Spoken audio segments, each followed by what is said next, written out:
Halo semuanya, selamat datang di analisis kita kali ini. Coba deh, kamu bayangin bentar. Kamu lagi melayang di udara pas matahari lagi terbenam, meluncur di atas hamparan bentang alam yang keemasan. Dari atas sini, negeri kita tuh bener-bener kelihatan kayak sebuah mahakarya. Nah, hari ini kita bakal ngebedah lebih dalam soal kisah Mahakarya Nusantara, dari tanah hingga samudra. Yuk, kita mulai perjalanan ini.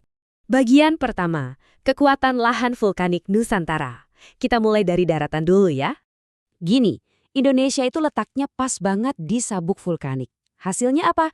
Tanah yang luar biasa subur.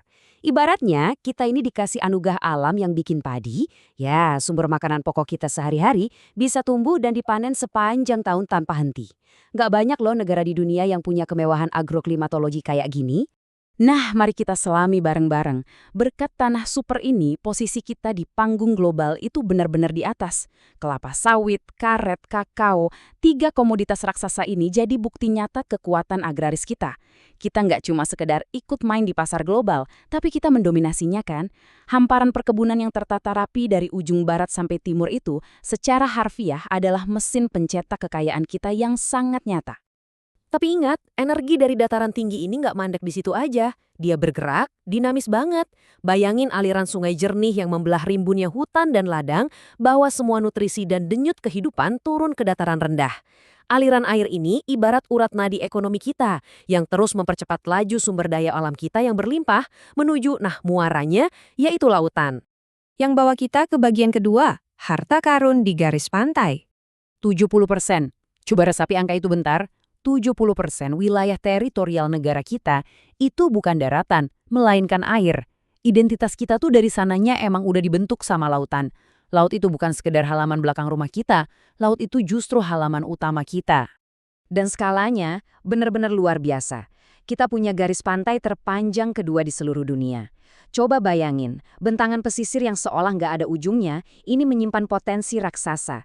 Mulai dari budidaya rumput laut sampai kawasan pelabuhan super besar. Setiap kilometernya itu peluang ekonomi yang susah dicari tandingannya kalau kita kelola dengan benar. Oke, biar lebih kebayang, kita ubah peluang itu jadi angka nyata. 12,01 juta ton.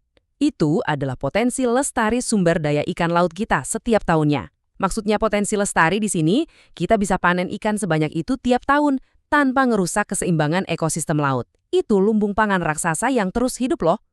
Tapi, ini dia. Di titik inilah kisah gemilang kebanggaan kita mulai berbenturan sama sebuah realitas baru. Kita masuk ke bagian ketiga. Realitas pahit. Paradoks impor. Poin yang paling menarik di sini adalah benturan tajam antara identitas dan realitas kita. Di atas kertas, status kita itu megah banget. Negara agraris dan maritim raksasa. Tapi pas kita lihat kenyataan di lapangan, jujur aja cukup menampar. Kita ternyata masih sangat bergantung pada impor beras dan tepung ikan. Dua hal yang kayaknya aneh aja gitu kalau ada di dalam satu kalimat buat negara sekaya kita. Coba kita bedah datanya ya. Di periode 2023 sampai 2024, kita mendatangkan sekitar 2-3 juta ton beras dari luar negeri. Ingat soal tanah vulkanik super subur yang bisa ditanami sepanjang tahun tadi?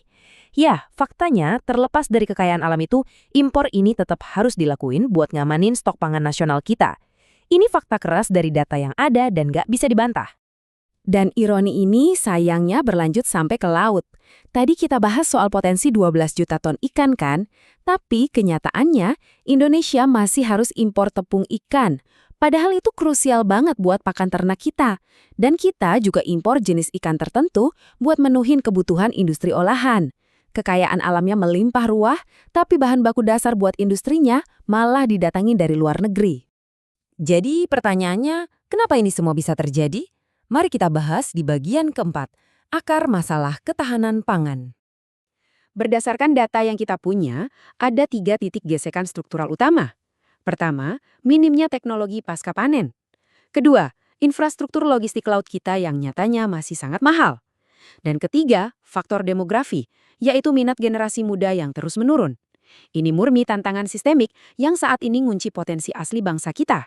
Kita bahas yang pertama dulu, teknologi pasca panen.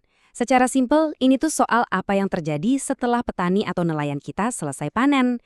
Kalau infrastruktur pengolahan dan fasilitas pendinginnya kurang memadai, hasil panen yang melimpah tadi bakal cepat rusak. Ujung-ujungnya apa? Nilainya anjlok drastis.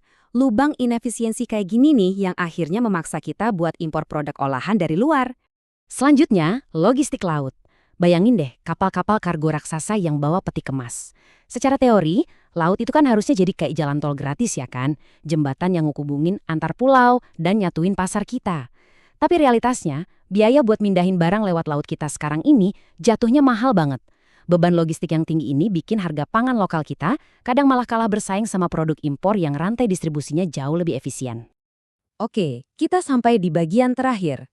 Bagian 5, tantangan kedaulatan ekonomi. Satu tantangan yang gak kalah mendesak sekarang adalah demografi. Data nunjukin ada penurunan minat yang lumayan tajam dari generasi muda buat turun langsung ke sektor pertanian dan perikanan tradisional. Kalau tenaga kerjanya makin menua, terus gak ada suntikan inovasi dari pikiran-pikiran segar, jujur aja, revolusi efisiensi yang kita harapin bakal susah banget terwujud. Jadi, kita udah lihat daratan hijau yang luar biasa subur, samudra biru yang super kaya, tapi kita juga sama-sama sadar akan realitas impor dan masalah logistik tadi. Pertanyaan terbesarnya sekarang, dengan kekayaan alam yang begitu melimpah sebagai sebuah bangsa, kenapa kita masih aja harus mengimpor beras dan tepung ikan? Coba deh biarin bobot dari paradoks ini menetap sebentar di pikiran kamu. Yang akhirnya ngebawa kita ke kesimpulan ini. Pertanyaannya sekarang bukan lagi sekedar nyari tahu siapa yang salah, tapi siapa yang bakal ngeberesin ini semua. Maukah kamu jadi bagian dari generasi perintis itu? Generasi yang akhirnya berhasil mecahin masalah logistik, yang nyiptain teknologi pasca panen revolusioner, dan ngerubah potensi mentah bangsa ini jadi kedaulatan ekonomi yang sejati? Jawabannya ada di tangan kamu. Teruslah kritis, teruslah berinovasi, dan sampai jumpa di analisis kita selanjutnya.